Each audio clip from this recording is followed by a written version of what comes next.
This is with reference to the issue of Yemen, and this is basically the editorial. Now let's come back to the question over here. Discuss the political developments in Yemen in recent years. Should these developments be of any concern to India? A similar question was asked by UPSC with reference to Maldives. Right. So we need to know about the political developments, and if you see, on purpose I have put the word limit as 250. So basically saying that we do not have to study so much, we only have to study in accordance with how much we can write in the answer, right? So only that much is required. So we just need a brief overview. Now I have this idea that international relations cannot be taught without the map. So for me this text is not so important as this map over here. Okay. Now coming to this Yemen issue that is there, basically there is a war going on between this Saudi-led coalition.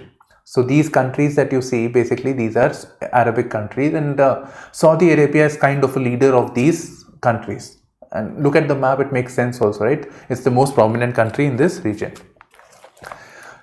So Saudi-led coalition, particularly Saudi Arabia, it conducted airstrikes on the capital of Yemen, that is Sana'a, to target a militant group known as Houthis,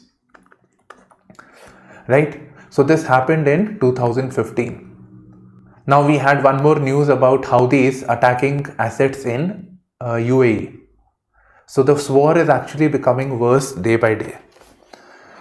Okay, so this is what really happened, but I am going into the background now. So basically when we look at this war, this Yemen issue, political developments, it starts with the Arab Springs. And now what is Arab Spring? Arab Spring was a series of political turmoil that took place in the Arab countries. So you see this, these are Arab countries and the places where Arabic language is spoken. So we have the political turmoil still going on in Syria. We had this Iraq, Saddam regime. We have it with respect to Egypt, Libya, right? You name it, all these Arab countries, including the African north of Africa, that is also covered over here. So there was a political turmoil where Arabic countries, they had this dictatorial kind of regime. They do not have this democracy. So dictatorial kind of regime was there. People were not happy with this and people wanted to overthrow this. They wanted democracy to be there. So this development in the early parts of 2010s, 2010, 11, 12, 13. So this period is known as the Arab Spring. So just like what was happening in Iraq or Syria or Libya, Yemen was also experiencing Arab Spring. And at this time in Arab, there was this person known as Ali Abdullah Saleh. For our purpose, just Saleh. So Ali Abdullah Saleh was there and he was the dictator or the kind of ruler of Yemen, right? He was holding power for a very long time. People were not happy with him. There was uprising, so people learned, and this uprising even went to influenced the people of Yemen. So there was a revolution going on. So Saleh decided to give up its power. It said it is not sustainable with people uprising that is taking place, popular uprising. So Saleh was replaced by a person known as Hadi. I'm just using the surnames over here. So Hadi. Okay. So this happened, but during this transition that is taking place, remember this was a time period of political turmoil. So this transition wasn't smooth. The economy, the government structures must be battered. So economic activities were not taking place. They were in a very bad state. Jobs were not there. Unemployment was increasing. Inflation was increasing. In such scenarios, inflation increases and the currency are depreciated. These are certain common things that take place. So again, with Hadi regime also, these problems were there. So people again started protesting. So this was this was a time period of great political instability. So at this time, now there are two basic camps. So there is this Houthi militia that I referred to. So they came in support of Saleh, the old regime. And they gave this military support to the old president and they acquired Sana'a, the capital of Yemen. And they expelled Hadi. So Hadi was sent back, he was in Saudi. And he sought the help of Saudi Arabia. And Saudi Arabia was more than keen to help Hadi because they didn't like the Houthis, who they believed were being backed by Iran. right? Iran, which is Shia and which is a great rival of Saudi Arabia. And they were concerned that, if they are able to establish their government with the help of Houthis, then there will be a lot of Iranian influence very close to the borders of Saudi Arabia, which was not liked by them. So a new frontier will open.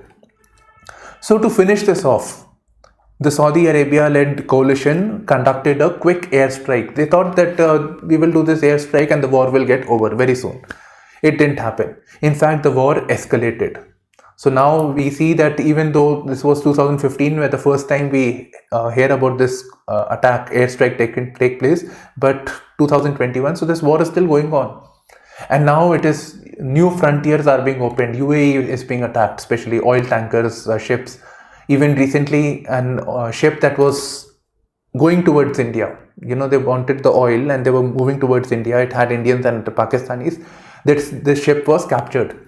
Then missile attacks are taking place, drone-based attacks are taking place, and oil tankers are being attacked. So these are the political events, recent political developments in Yemen. Now, how does it affect India? First of all, the most natural thing, India is the largest supplier, one of the greatest importers of oil. If oil tankers is being affected, it will affect access to oil. So oil and energy will get affected. If there is any war in this region, it affects oil prices, which India is very sensitive to. Then there are Indians who are living in this region. So the safety of the Indian diaspora is a matter of concern.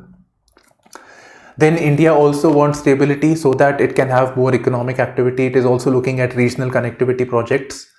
So those will get hampered. So regional connectivity and economic cooperation will get affected. And above all, India wants good relations with both Saudi Arabia and Iran. India has this Chabahar project, which it wants access to. It will get access to Afghanistan as well as Russia, and likewise with Saudi Arabia also. But if there is war, the tension between Iran and Saudi Arabia, it becomes very difficult for India when they talk to Saudi Arabia and Iran. So it makes it a very difficult balancing act, diplomatically speaking, from the point of view of diplomacy, not diplomatically speaking. Yeah. And if there is a political turmoil, it will also lead to the refugee crisis, right? So refugees may come to India also. We can also add to the point that if a militant-based regime is there, if there is political instability, then it's quite possible there can be an export of terrorism to India also. So these are certain other problems, some key problems because of which India should be concerned.